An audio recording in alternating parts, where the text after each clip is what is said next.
Hi friends, welcome to Harish academy. ఈరోజు వార్తలు నిలిచిన జాతీయ, అంతర్జాతీయ, రాష్ట్రీయ అంశాల గురించి, వార్తలు నిలిచిన వ్యక్తులు, అవార్డులు, పుస్తకాలు, మరి క్రీడా సంబంధిత సమాచారం ఒక్కొక్క అంశాన్ని వివరంగా తెలుసుకుందాం. ఈరోజు మన ఫస్ట్ టాపిక్ వచ్చేసి మహారాష్ట్రకి సంబంధించిన అంశం. సో మహారాష్ట్రకి సంబంధించి ఒక వివాదం ఈరోజు ప్రత్యేకంగా వార్తలు నిలిచింది. మహారాష్ట్రకి సంబంధించిన వివాదం, ప్రస్తుతం మహారాష్ట్రలో చూస్తున్న ఒక వివాదానికి కారణం మహారాష్ట్ర ప్రభుత్వం తీసుకున్న కీలక నిర్ణయం. సో మహారాష్ట్ర ప్రభుత్వం తీసుకున్న నిర్ణయం ఏంటి, ఆ నిర్ణయం ఈరోజు ఎందుకు వివాదానికి దారి తీస్తోంది, మరియు మహారాష్ట్ర ప్రభుత్వం యొక్క వాదన ఏంటి, రాష్ట్రంలోని ప్రతిపక్షాల డిమాండ్ ఏంటి, అన్నిటికంటే ఇంపార్టెంట్ మహారాష్ట్రకి సంబంధించి ప్రముఖ సామాజిక కార్యకర్త, సామాజికవేత్త, సోషల్ రిఫార్మర్ అన్నా హజారే గారు ఎందుకు ఈరోజు వార్తలు నిలిచారో చూద్దాం.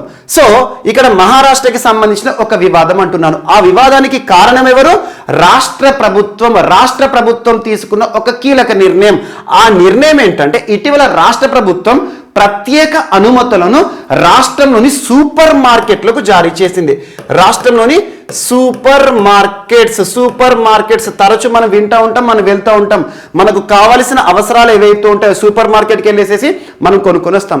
అలాంటి సూపర్ మార్కెట్లకు మహారాష్ట్ర ప్రభుత్వం ఇచ్చిన అనుమతి ఏంటంటే, రాష్ట్రంలోని సూపర్ మార్కెట్లలో వైన్ని కూడా విక్రయించవచ్చట. సో వైన్, ఆల్కహాల్తో కూడిన వైన్ ఏదైతే ఉంటుందో, వైన్, డిఫరెంట్ వైన్ని కూడా సూపర్ మార్కెట్లో అమ్మొచ్చు అంట. దానికి సంబంధించిన అనుమతులను ఇటీవల మహారాష్ట్ర ప్రభుత్వం విడుదల చేసింది. ఇక్కడ సూపర్ మార్కెట్లు అంటే రాష్ట్రంలోని ప్రతి సూపర్ మార్కెట్కి కూడా ఈ అనుమతులను ఇవ్వడం లేదు రాష్ట్ర ప్రభుత్వం. ఇక్కడ కొన్ని కండిషన్స్ పెట్టారు. అదేంటంటే, రాష్ట్రంలోని పెద్ద సూపర్ మార్కెట్లు ఏవైతే ఉంటాయో, ఇక్కడ ఒక కండిషన్ చూడండి, 100 square metres and above. 100 square metres కంటే ఎక్కువ విస్తీర్ణంలో ఉన్న సూపర్ మార్కెట్లు ఏవైతే ఉంటాయో, పనిచేస్తున్నాయో, అందులో మాత్రమే వైన్ని విక్రయించవచ్చు. అంటే సింపుల్గా రాష్ట్రంలోని పెద్ద సూపర్ మార్కెట్లలో మాత్రం వైన్ని విక్రయించవచ్చు అని చెప్పేసి రాష్ట్ర ప్రభుత్వం అనుమతులను జారీ చేసింది, ఒక కీలక నిర్ణయం తీసుకుంది. సో ఇక్కడ ప్రభుత్వం చెప్తున్న వాదన, ప్రభుత్వం యొక్క అసలు ప్రకటన ఏంటంటే, రాష్ట్రంలోని రైతులు ఎవరైతే ఉంటారో రైతులకు మేలు చేసే నిర్ణయం ఇది. సో రాష్ట్రంలోని రైతులను ఆదుకోవడానికి మేము చేసిన ఒక ప్రకటన ఇదని చెప్పేసి మహారాష్ట్ర ప్రభుత్వం ప్రత్యేకంగా ప్రకటించింది. యాక్చువల్గా రైతులకు మేలు ఎలా జరుగుతుంది? ముఖ్యంగా చూడండి, మహారాష్ట్రకి సంబంధించిన గ్రేప్ ఫార్మర్స్ ఎవరైతే ఉంటారో, గ్రేప్స్ అంటే ద్రాక్ష పండ్లు, మనందరికీ తెలుసు వైన్ అనేది ప్రత్యేకంగా ఎక్స్ట్రాక్షన్ ప్రొసీజర్ కానివ్వండి, గ్రేప్స్ ఆధారంగా తయారు చేయడం జరుగుతుంది. సో రాష్ట్రంలోని గ్రేప్ ఫార్మర్స్ కానివ్వండి, వైన్కి కావలసిన పండ్లు ఏవైతే ఉంటాయో వాటిని ఉత్పత్తి చేసే రైతులకు ఇది చాలా మేలు చేస్తుంది. రైతులకు ఆర్థిక పరంగా ప్రత్యేక ప్రోత్సాహాన్ని ఇవ్వడానికి ఈ కీలక నిర్ణయం తీసుకున్నామని చెప్పేసి మహారాష్ట్ర ప్రభుత్వం వాదిస్తుంది. దీనిని రాష్ట్రంలోని ప్రతిపక్షాలు ఏవైతే ఉంటాయో వారు డిమాండ్ చేస్తున్నారు, ఈ నిర్ణయాన్ని వెనక్కి తీసుకోండి. ఎందుకంటే మద్యపాన రాష్ట్రంగా మహారాష్ట్రను తీర్చిదిద్దుతోంది రాష్ట్ర ప్రభుత్వం చెప్తుంది, మద్యపాన రాష్ట్రం. సో ఇక్కడ రాష్ట్ర ప్రభుత్వం చెప్తున్న వాదన ఏంటి, డిమాండ్? యాక్చువల్గా రాష్ట్ర ప్రభుత్వం ఏం చెప్తుంది, రాష్ట్రంలోని రైతులను ఆదుకోవడానికి అని చెప్తున్నారు. కానీ ఇక్కడ ప్రతిపక్షాలు ఏం చెప్తున్నారంటే, రాష్ట్రంలోని రైతులను ఆదుకోవడానికి కాదు, రాష్ట్రంలోని ప్రజలను ఆడుకోవడానికి అని చెప్తున్నారు. యాక్చువల్గా ఈ వైన్ ఏదైతే ఉంటుందో, వైన్ అనేది ఆల్కహాల్తో కూడుకొని ఉంటుంది.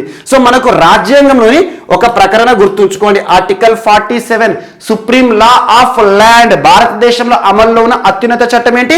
భారత రాజ్యాంగం. భారత రాజ్యాంగంలోని పార్ట్ 4 గుర్తుంచుకోండి, భాగం 4 directive principles of state policy గురించి చెప్తుంది. Directive principles of state policy, each and every word చూడండి, ఆటోమేటిక్గా దీని యొక్క ఉద్దేశం తెలుస్తుంది. These are the directives that are given to the government of the day that is ruling us. మనల్ని పరిపాలించే ప్రభుత్వం ఏదైతే ఉంటుందో, మన ప్రభుత్వానికి రాజ్యాంగం ఇచ్చే ఆదేశాలే ఆదేశిక సూత్రాలు. ఆదేశిక సూత్రాల్లోని ఆర్టికల్ 47 ఏం చెప్తుంది? మద్యపాన నిషేధాన్ని రాష్ట్ర ప్రభుత్వాలు అమలు పరచాలి. సో మద్యపాన నిషేధాన్ని అమలు చేయాలి. సో ప్రజల ఆరోగ్యానికి క్షీణించే విధంగా ఉండే ఏవైనా కూడా ఆల్కహాల్ అనేది సంపూర్ణంగా కూడా నిషేధించాలి. టోటల్ ప్రొహిబిషన్ ఆఫ్ లిక్కర్, ఆల్కహాల్తో కూడిన లిక్కర్ ఏదైతే ఉంటుందో ప్రజలు కన్జ్యూమ్ చేయకూడదు. సంపూర్ణ మద్యపాన నిషేధ రాష్ట్రాలుగా ప్రభుత్వాలు కానివ్వండి, భారత ప్రభుత్వం కానివ్వండి తీసుకోవాలని చెప్పేసి రాష్ట్ర ప్రభుత్వాలకు ఇస్తున్న ఆదేశం. కానీ ప్రస్తుతం చూడండి కొన్ని రాష్ట్రాలేమో మద్యపాన నిషేధం అనే ఒక నిబంధనను అమలు చేస్తున్నాయి, మద్యపానం ఉండదన్నట్టు. అలా భారతదేశంలో ముఖ్యంగా బీహార్ కానివ్వండి, గుజరాత్ రాష్ట్రాలు కానివ్వండి, ఇవి మద్యపాన నిషేధం అనే నిబంధన అమల్లో ఉన్న రాష్ట్రాలు. కొన్ని రాష్ట్రాలేమో మద్యమే పానంగా బతుకుతున్నాయి. ఎగ్జాంపుల్ వెస్ట్ బెంగాల్ రాష్ట్రం చూడండి. వెస్ట్ బెంగాల్ రాష్ట్ర ప్రభుత్వం లాస్ట్ ఇయర్ దాదాపు 2020 సంవత్సరం చివరిలో అమెజాన్ అనే ఒక సంస్థ, లార్జెస్ట్ ఈ కామర్స్ సంస్థ, అమెజాన్ సంస్థతో ఒక ఒప్పందాన్ని కుదుర్చుకుంది. ఆ ఒప్పందం యొక్క సారాంశం ఏంటి? So door delivery of liquor, ప్రజలకు ఆన్లైన్ విధానంలో కూడా మద్యాన్ని విక్రయిస్తున్న రాష్ట్రం వెస్ట్ బెంగాల్. అంటే మద్యమే పానంగా బతుకుతుంది. And at the same time కొన్ని కేంద్రపాలిత ప్రాంతాలు కూడా ఢిల్లీకి సంబంధించి కానివ్వండి, ఇటీవల వార్తలు వచ్చింది, ఢిల్లీకి సంబంధించి ఆన్లైన్ మద్య విక్రయాల కోసం ఒక ప్రత్యేక యాప్ని లాంచ్ చేశారు. అలా ఇంకొక రాష్ట్రం ఛత్తీస్గఢ్ రాష్ట్రంలో కూడా ఆన్లైన్ మద్య విక్రయాలను చూస్తున్నాం. అలా భారతదేశంలో సంపూర్ణ మద్యపాన నిషేధం అమల్లో ఉన్న రాష్ట్రాలు ఏవి?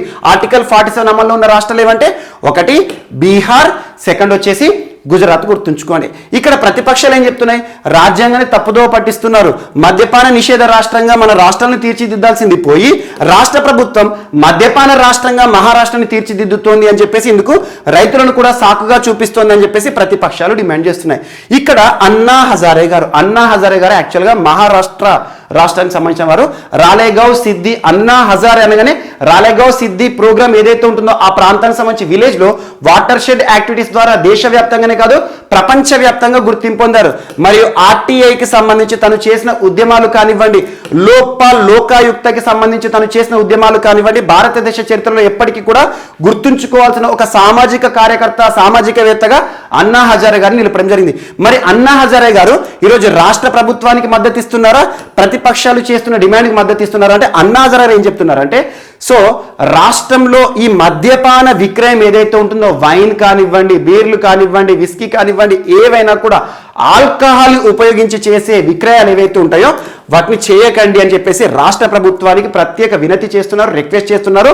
సో రాష్ట్ర ప్రభుత్వం తీసుకున్న నిర్ణయాన్ని ఖండిస్తున్నారు. గుర్తుంచుకోండి, అన్నా హజారే గారు తెరపైకి రావడం ద్వారా దేశవ్యాప్తంగా ఈ వివాదం మరొకసారి చూడడం జరుగుతుంది. జస్ట్ గుర్తుంచుకోండి, మహారాష్ట్రకి సంబంధించి రాష్ట్ర ప్రభుత్వం ఇటీవల తీసుకున్న నిర్ణయం ఏంటి?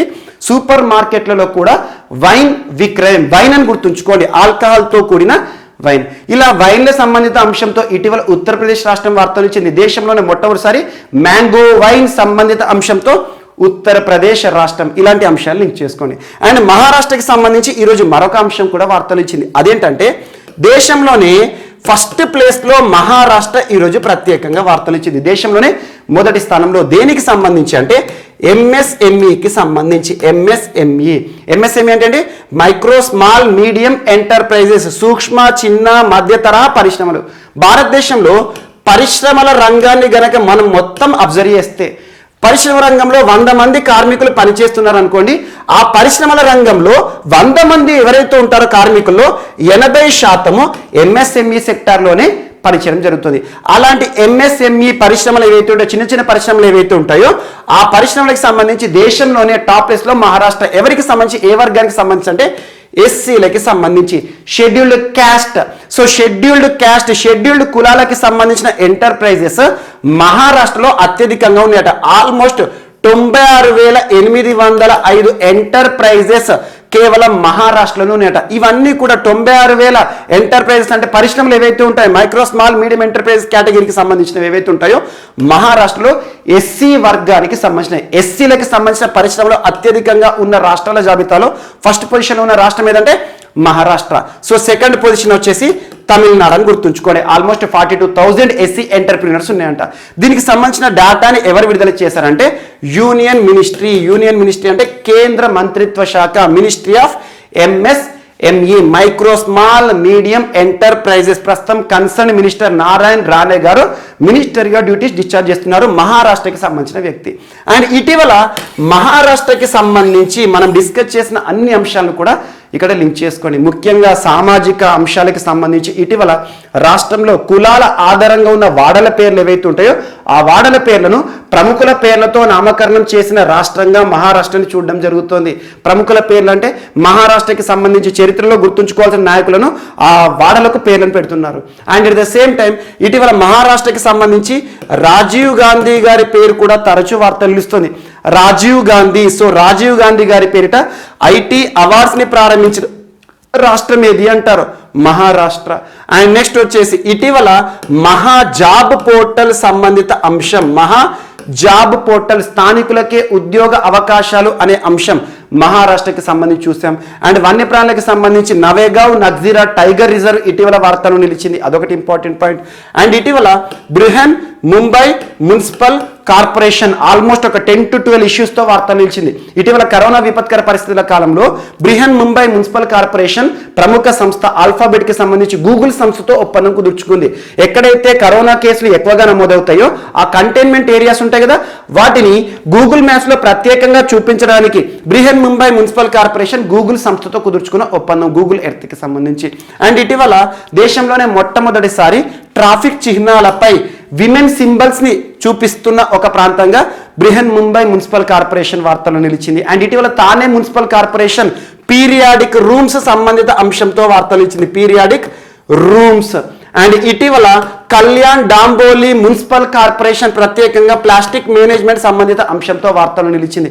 ఇలాంటి అంశాలను మహారాష్ట్రకి సంబంధించి లింక్ చేసుకొని ప్రస్తుతం మహారాష్ట్రలో అలయన్స్ గవర్నమెంట్ ఉంది. అలయన్స్ అంటే సంకీర్ణ ప్రభుత్వం ఉంది. రాష్ట్రంలో లార్జెస్ట్ మెజారిటీ, యాక్చువల్గా లార్జెస్ట్ పార్టీ బీజేపీయే, కానీ బీజేపీకి మ్యాజిక్ ఫిగర్ రీచ్ కానందున మహారాష్ట్రలో ప్రస్తుతం శివసేన మరియు NCP national Congress party and Indian national Congress 3 పార్టీలు కలిసి ప్రభుత్వాన్ని ఏర్పాటు చేయడం జరిగింది. సంకీర్ణ ప్రభుత్వం. సంకీర్ణ ప్రభుత్వాన్ని ఎవరు నడిపిస్తున్నారు, ముఖ్యమంత్రి ఎవరు ఉన్నారంటే మనకు సో ఇటీవల కాలంలో ఉద్ధవ్ ఠాక్రే గారు తరచూ వార్తలు ఇస్తున్నారు. సో ఇదొకటి గుర్తుంచుకోండి. అండ్ నెక్స్ట్ ఈరోజు మారిజువానా వార్తలు నిలిచింది. మారిజువానా అంటే తెలుగులో ఏంటంటే గంజాయి.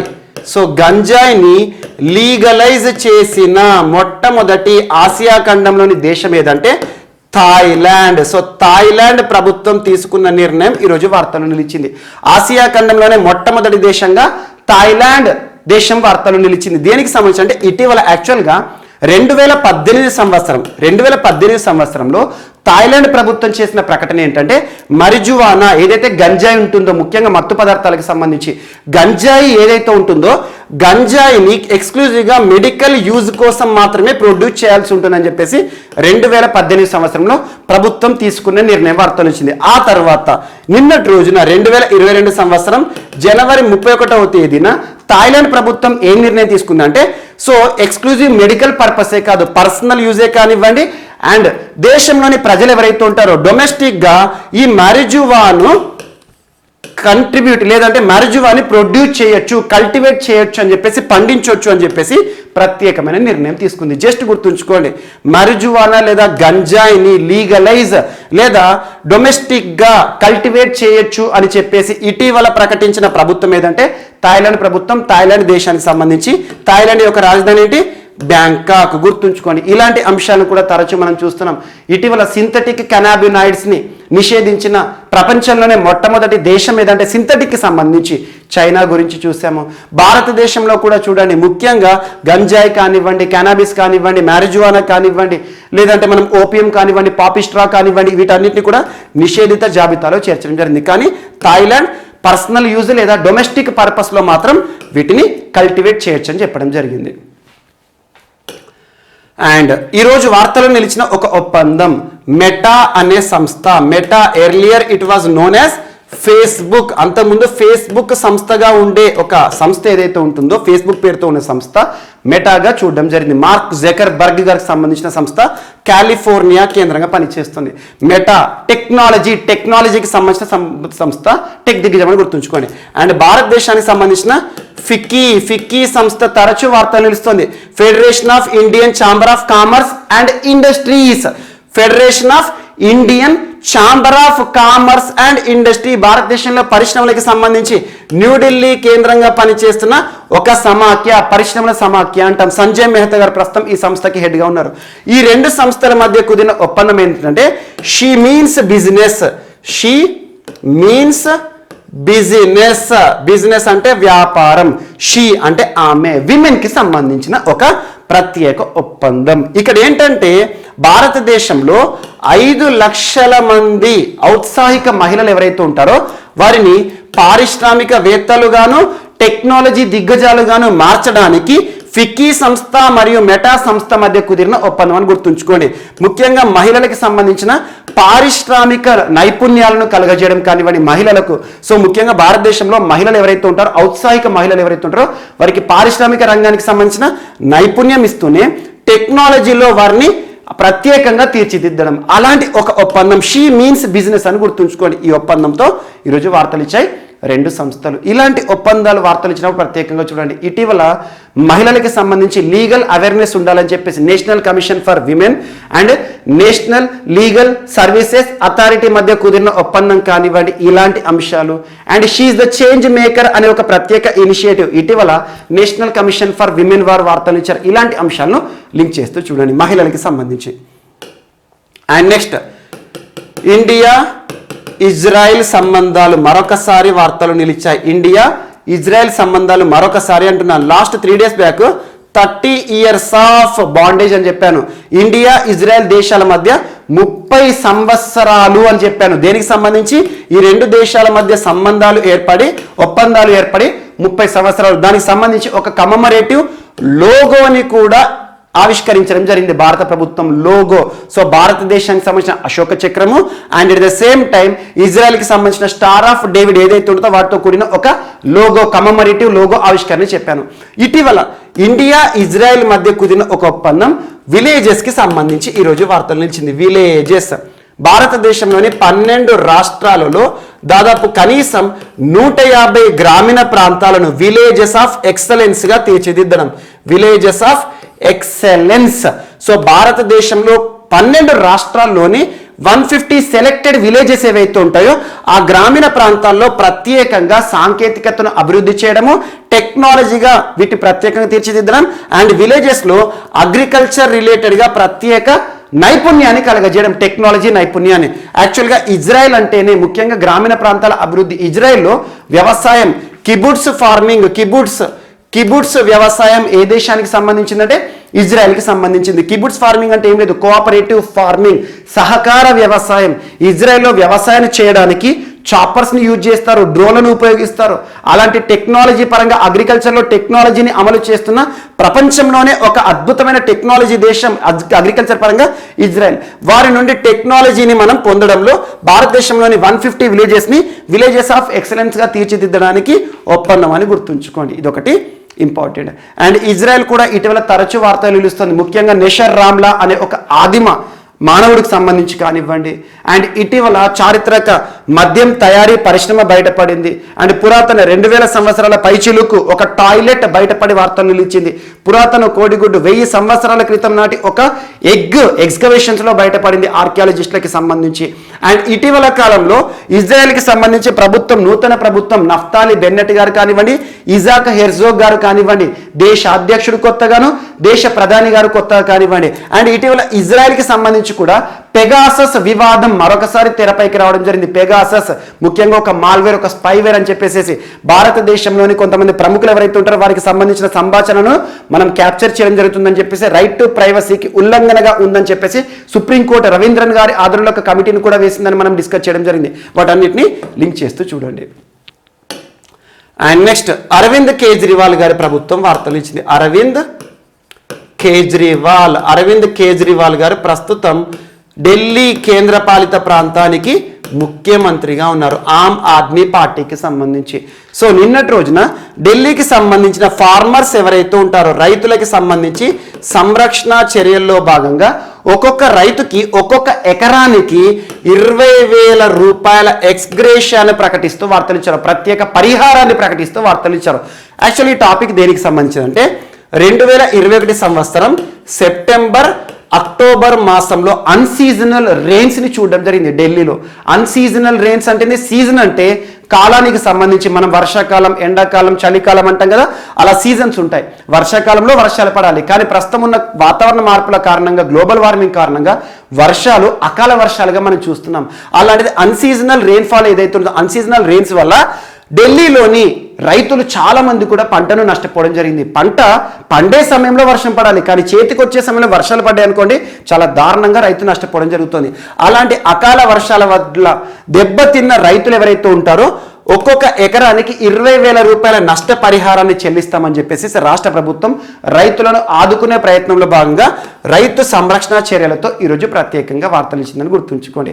దాదాపు ఇందుకోసం 53 కోట్ల రూపాయలను విడుదల చేసింది రాష్ట్రంలోని రాష్ట్రం అంటున్న కేంద్రపాలిత ప్రాంతం ఢిల్లీ. కేంద్రపాలిత ప్రాంతమే సేమ్ రాష్ట్రంగానే ఉంటుంది, సేమ్ అసెంబ్లీ ఉంటుంది, ముఖ్యమంత్రి ఉంటారు. సో అలా 29,000 ఎకరాలకు ఈ నిధులను పంచడం జరుగుతుందంట, అంటే రైతులకి సంబంధించి సంరక్షణ చర్యలు. అండ్ ఇటీవల ఢిల్లీ అనగానే ఎక్కువగా మనం చూడండి పర్యావరణ సంబంధిత అంశాలు, పర్యావరణ సంరక్షణ చర్యల్లో భాగంగా ఎలక్ట్రిక్ వెహికల్స్కి సంబంధించి ఇనిషియేటివ్స్ కానివ్వండి, స్విచ్ ఢిల్లీ క్యాంపెయిన్ కానివ్వండి, అండ్ ఇటీవల స్మాగ్ టవర్, దేశంలోని మొట్టమొదటి స్మాగ్ టవర్, అండ్ యుద్ధ ప్రదూషణకే విరుద్ధ్, అండ్ ఇటీవల క్లీన్ సిటీ యాప్ కానివ్వండి, at the same time red light on గాడి ఆఫ్ ప్రోగ్రామ్ కానివ్వండి, ఈవెన్ ఆర్ నంబర్ సిస్టమ్ కానివ్వండి, ఇలాంటి అంశాలతో పాటు ఇటీవల ఢిల్లీ చుట్టుపక్కల రాష్ట్రాలు చేస్తున్న తప్పిదం ఢిల్లీని సమస్యలోకి నెట్టేసేస్తుంది. అదేంటి? Crop residue, agriculture paddy stubble ఏదైతే ఉంటుందో ఢిల్లీ చుట్టుపక్కల రాష్ట్రాలు పంజాబ్, హర్యానా, ఉత్తరప్రదేశ్, రాజస్థాన్లోని రైతులు పంట పూర్తయిన తర్వాత, పంటకాలం పూర్తయిన తర్వాత, హార్వెస్టింగ్ టైం తర్వాత ఆ పొలంలోనే కాల్చివేయడం ద్వారా ఢిల్లీ సమస్యలోకి నెట్టబడుతుంది. అందుకే ఇటీవల ఎయిర్ క్వాలిటీ ఇండెక్స్లో కూడా ఢిల్లీ చాలా దారుణంగా పడిపోతుంది. ప్రపంచంలోనే అత్యంత కాలుష్య రాజధానిగా ఢిల్లీని చూడడం జరుగుతుంది. ఇలాంటి అంశాలు మనం లింక్ చేస్తూ చూడండి. అండ్ నెక్స్ట్ ఈరోజు పోయాస్ వాల్కెనో వార్తలు నిలిచింది. పోయాస్ వాల్కెనో వార్తలో నిలిచిన ఒక అగ్నిపర్వతం బద్దలవుతూ వార్తలు నిలిచలేదు. యాక్చువల్గా ఒక రీసెర్చ్ సంబంధిత అంశంతో వార్తలు నిలిచింది. పోయాస్ వాల్కెనో ఇటీవల వార్తలు నిలిచింది. ఎక్కడ ఉంటుందంటే కోస్టారికాలో ఉంటుంది. కోస్టారికా గుర్తుంచుకోండి. కోస్టారికా అనేది సెంట్రల్ అమెరికాలోని ఒక దేశం. అక్కడ ఉండే ఒక పోయాస్ వాల్కెనో, వాల్కెనో పేరు పోయాస్.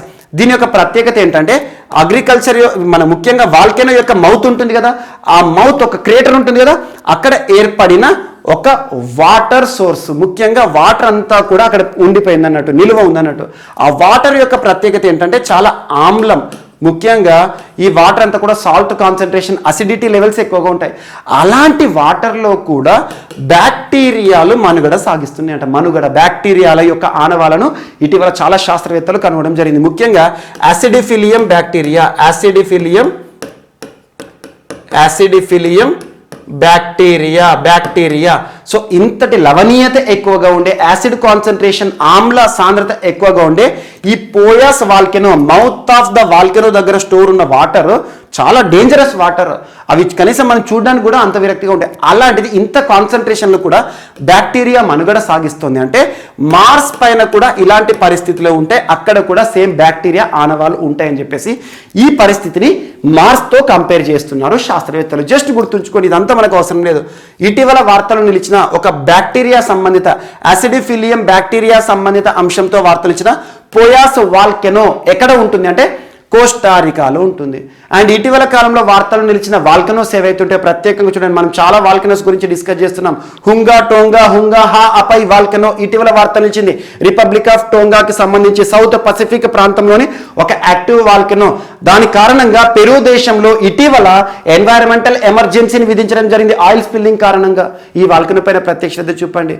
అండ్ గడిచిన దాదాపు 80 రోజులుగా తరచూ బద్దలవుతూ వార్తలు నిలిచిన Cumbre Vieja volcano, Canary Island group లో ఉన్న కంబర్ వీజా వాల్కెనో స్పెయిన్ దేశానికి సంబంధించి వార్తలు ఇచ్చింది. అండ్ ఫుకుటోకు ఒకొనోబా వాల్కెనో ఇటీవల తరచూ బద్దలవుతూ వార్తలు ఇచ్చింది underneath the సీలో.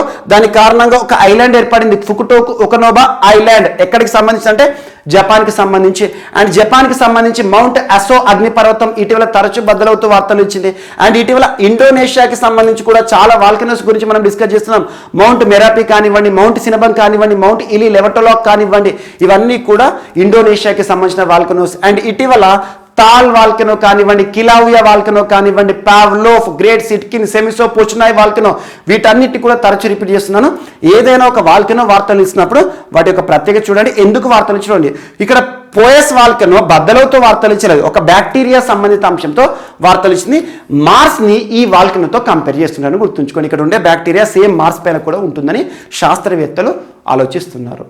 And next, so ఈరోజు మన నెక్స్ట్ టాపిక్ వచ్చేసి వార్తల్లో వ్యక్తులు. ఈరోజు వార్తలో నిలిచిన ఫస్ట్ పర్సన్ 1988 క్యాడర్ ఐఎఫ్ఎస్ అధికారి, సీనియర్ ఐఎఫ్ఎస్ అధికారి, ఇండియన్ ఫారెన్ సర్వీసెస్ కి సంబంధించిన అధికారి జి బాలసుబ్రమణియన్ గారు. జి బాలసుబ్రమణియన్ పర్సన్ పేరు గుర్తుంచుకోండి. జి బాలసుబ్రమణియన్ గారు ఈరోజు ఒక దేశానికి నూతన రాయబారిగా నియమితులవుతూ వార్తలు ఇచ్చారు. ఏ దేశానికంటే Republic of Nigeria. So Nigeria దేశానికి నూతన రాయబారిగా నియమితులవుతూ వార్తలు నిలిచిన పర్సన్ పేరు ఏంటంటే జి బాలసుబ్రమణ్యన్ గారు. 1988 క్యాడర్ ఐఎఫ్ఎస్ అధికారి. ఇక్కడ ఏ సంవత్సరానికి సంబంధించిన ఐఎఫ్ఎస్ అధికారి దీనిపైన ఫోకస్ చేయాల్సిన అవసరం లేదు. జస్ట్ పర్సన్ పేరు గుర్తుంచుకోండి అండ్ తను ఏ దేశానికి ఈరోజు నూతన రాయబారిగా నియమితులవుతూ వార్తలు ఇచ్చారో జస్ట్ గుర్తుంచుకోండి, సరిపోతుంది. సో నైజీరియా దేశం ఈరోజు వార్తలు ఇచ్చింది. యాక్చువల్గా నైజీరియాకి సంబంధించి తరచూ ఏదో ఒక అంశాన్ని మనం చూస్తున్నాం. ఇటీవల నైజీరియా ప్రభుత్వం ఈ నైరా అనే ఒక క్రిప్టో కరెన్సీని వార్తలోకి తీసుకొచ్చింది. ఈ నైరా ఒక క్రిప్టో కరెన్సీ ఇటీవల వార్తలు ఇచ్చింది. ఏ దేశానికి సంబంధించిందంటే రిపబ్లిక్ ఆఫ్ నైజీరియాకి సంబంధించి. సో తరచూ వార్తలు ఇస్తున్న దేశం ఏదైనా ఉంటే ఆ దేశానికి సంబంధించిన లొకేషన్ చూడండి, రాజధాని పేరు గుర్తుంచుకోండి. సో ఇటీవల తరచూ వార్తలు ఇస్తున్న నైజీరియా ఏ ఖండంలో ఉంటుంది అంటే ఆఫ్రికా ఖండానికి సంబంధించిన ఒక దేశము. సో నైజీరియాకి సంబంధించిన రాజధాని పేరు ఏంటంటే అబుజా. పర్సన్ పేరు గుర్తుంచుకోండి. అబుజా అనేది నైజీరియాకి సంబంధించిన రాజధాని నగరం పేరు. సో ఈ రోజు వార్తలో నిలిచిన ఫస్ట్ పర్సన్ ఎవరు? జి బాలసుబ్రమణ్యన్ గారు.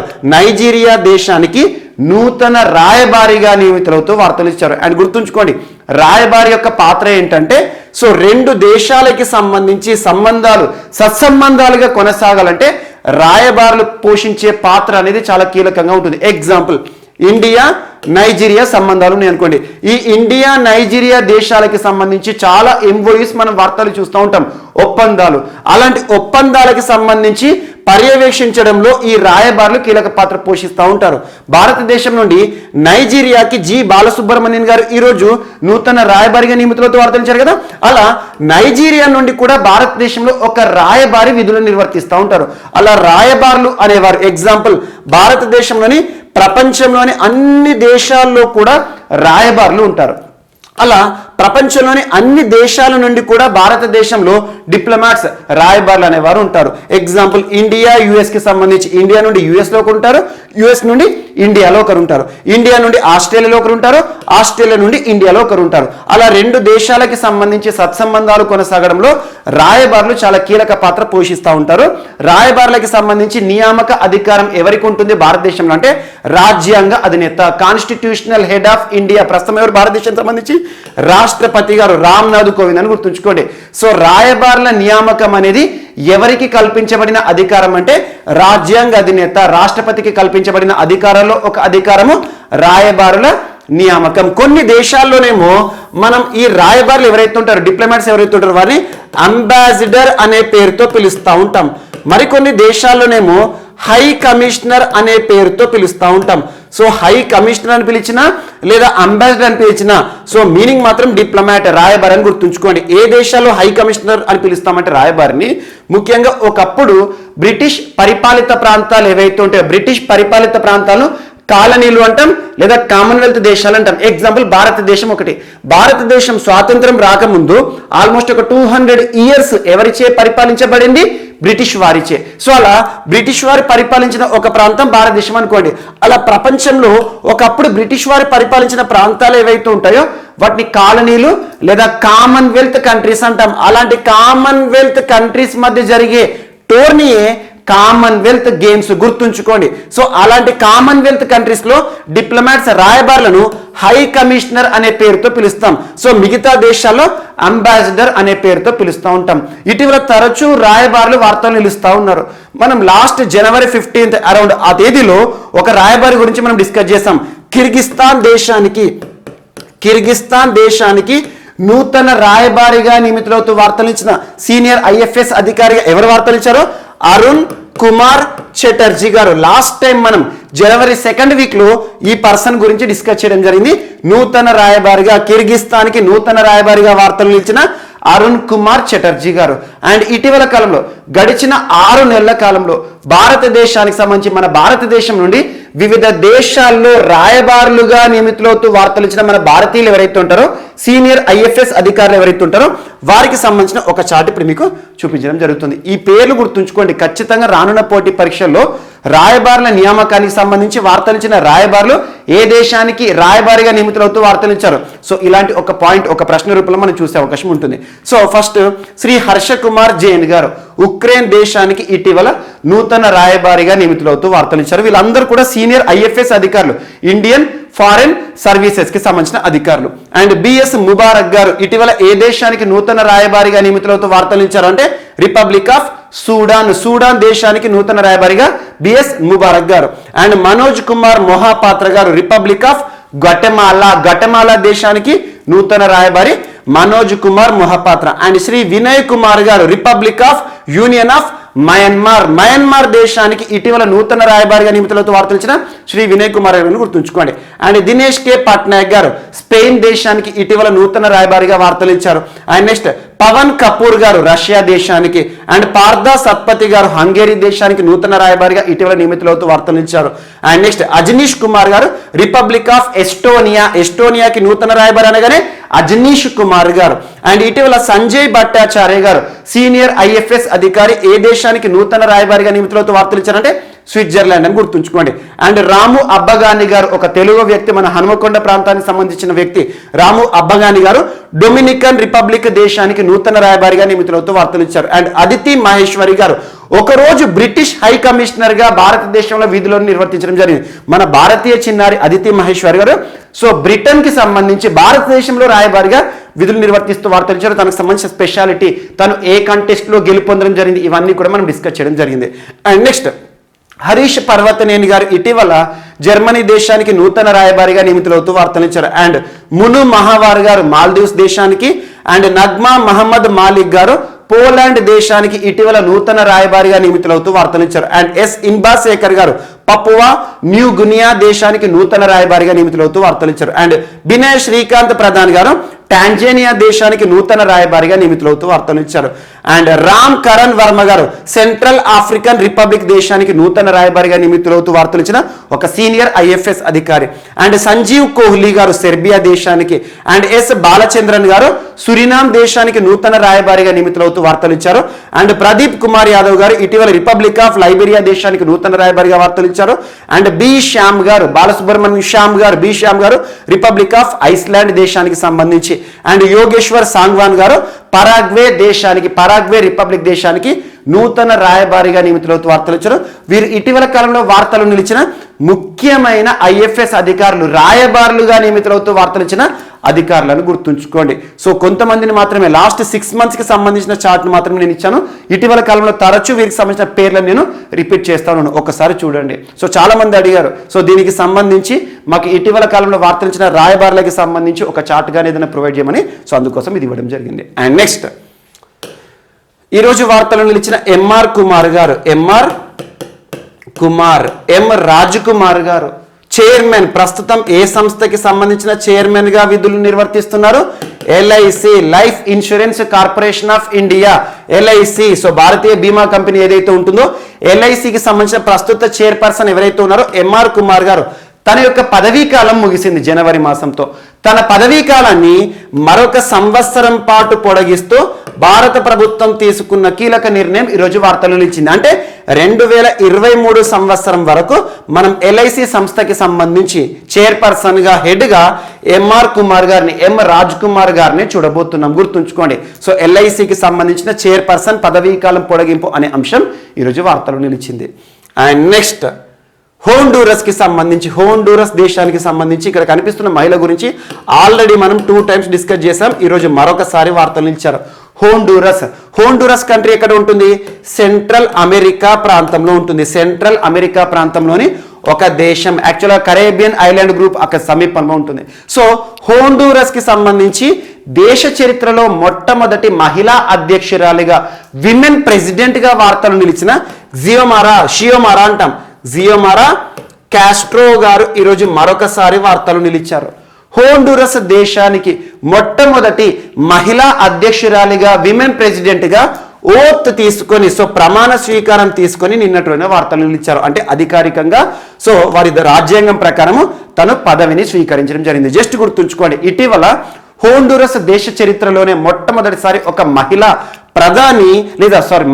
అధ్యక్షురాలు వార్తలు నిలిచారు. తన పేరు ఏంటంటే షియోమెరా కాస్ట్రో. కాస్ట్రో అనే పేర్లు ఎక్కువగా సెంట్రల్ అమెరికా ప్రాంతానికి సంబంధించిన పర్సన్స్కే మనం చూడడం జరుగుతుంది. అండ్ నెక్స్ట్, సో ఈరోజు వార్తలు నిలిచిన నెక్స్ట్ పర్సన్ సెర్గియో మటారెల్లా గారు. సెర్గియో మటారెల్లా పర్సన్ పేరు గుర్తుంచుకోండి సరిపోతుంది. సెర్గియో మటారెల్లా గారు ఇటలీ దేశానికి రెండవసారి అధ్యక్షుడిగా గెలుపొంది ఈరోజు వార్తలు నిలిచారు. ఒక దేశానికి సంబంధించి రెండవసారి అధ్యక్షుడిగా గెలుపొందడం అంటే మామూలు విషయం కాదు. సో అలా ఇటలీ దేశ అధ్యక్ష ఎన్నికలు ఇటీవల ముగిశాయి. అలా అధ్యక్ష ఎన్నికల్లో మరొకసారి దేశానికి అధ్యక్షులుగా, సో ప్రెసిడెంట్ ఆఫ్ ఇటలీగా ఈరోజు వార్తలు నిలిచిన సెర్గియో మటారెల్లా అని గుర్తుంచుకోండి. ఇక్కడ దేశం పేరు మరియు పర్సన్ పేరు గుర్తుంచుకోండి సరిపోతుంది.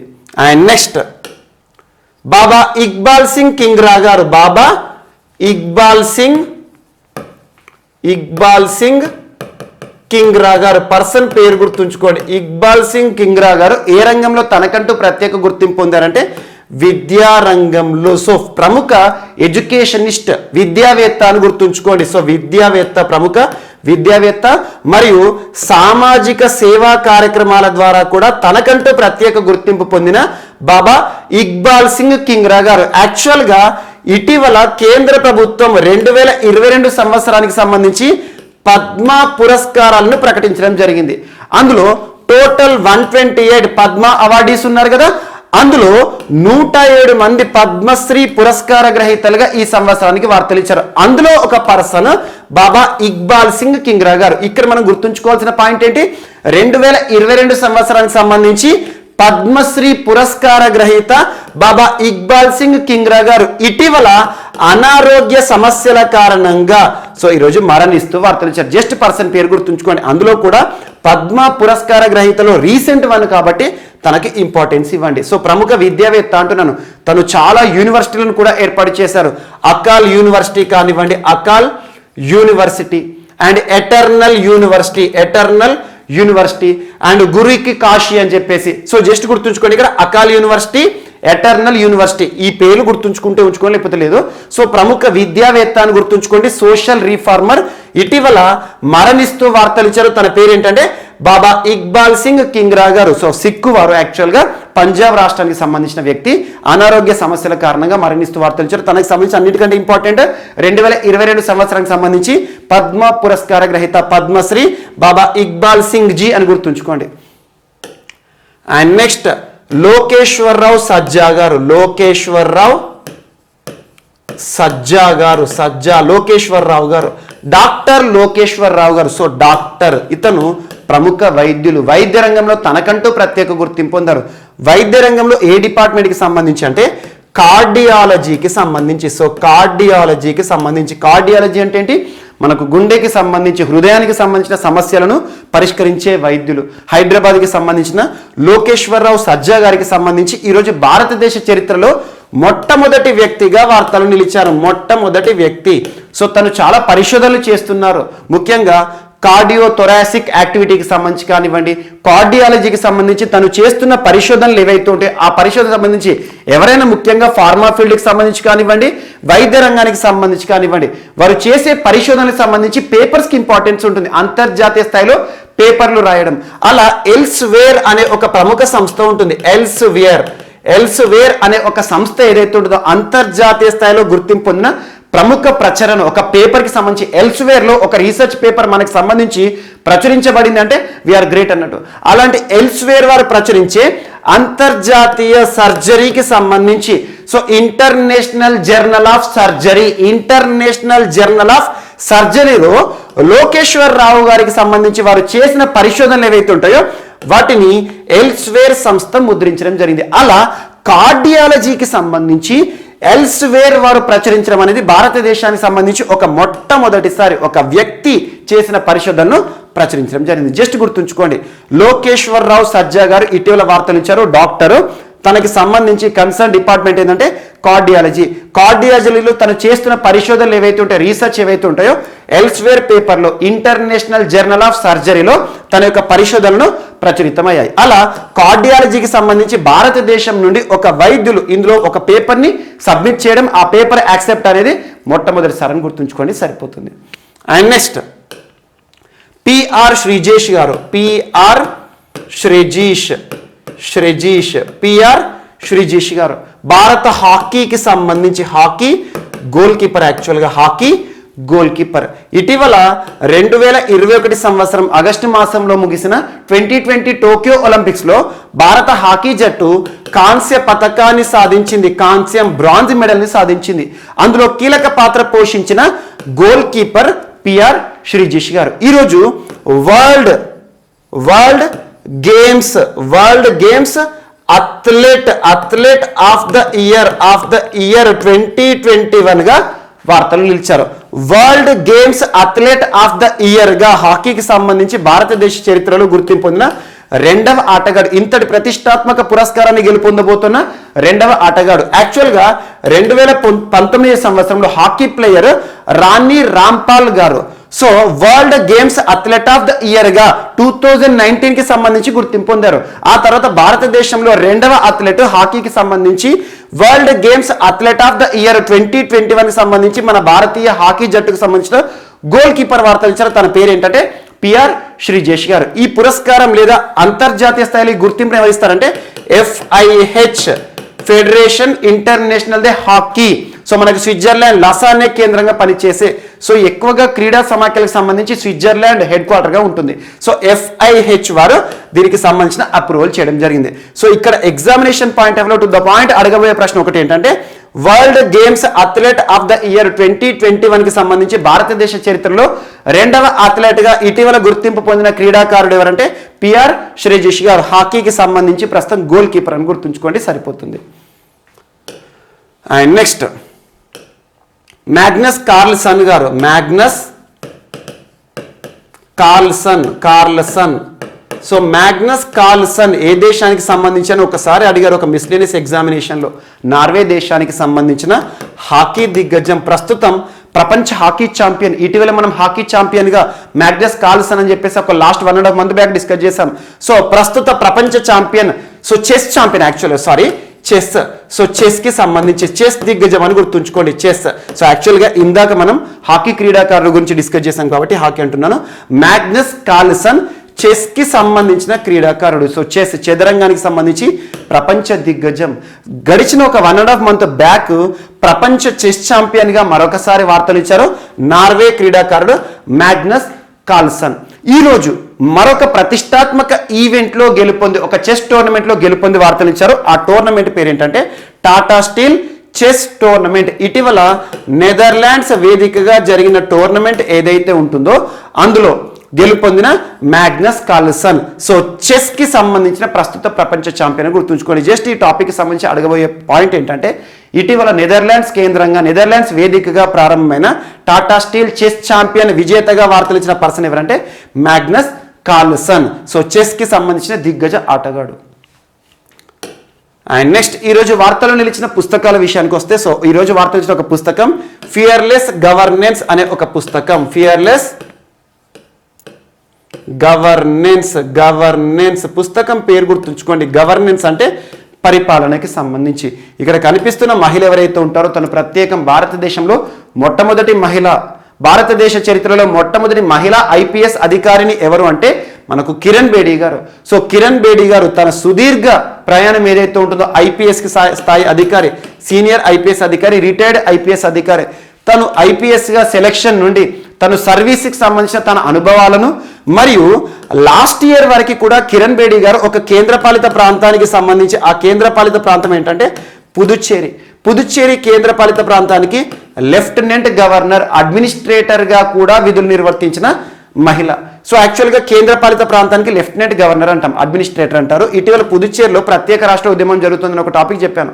సో అలా పుదుచ్చేరికి మాజీ లెఫ్టినెంట్ గవర్నర్ ఎవరైతే ఉన్నారో కిరణ్ బేడీ గారు, తను లెఫ్టినెంట్ గవర్నర్గా విధులు నిర్వర్తిస్తున్న సమయంలో తన యొక్క పరిపాలన సంస్కరణలు ఏంటి, పుదుచ్చేరిలో తను ప్రారంభించిన ప్రత్యేక కార్యక్రమాలు కానివ్వండి, ఇలాంటి అంశాలు, మరియు తను ఐపీఎస్గా సుదీర్ఘకాలం తన యొక్క సేవలకి సంబంధించిన అనుభవాలు కానివ్వండి, వాటన్నిటిని కూడా ఇతివృత్తంగా చేసుకొని రాయబడిన ఒక పుస్తకమే fearless governance. Examination point of view అంటారు. సింపుల్గా ఇది ఒక ఆటోబయోగ్రఫీ పుస్తకం అని గుర్తుంచుకోండి.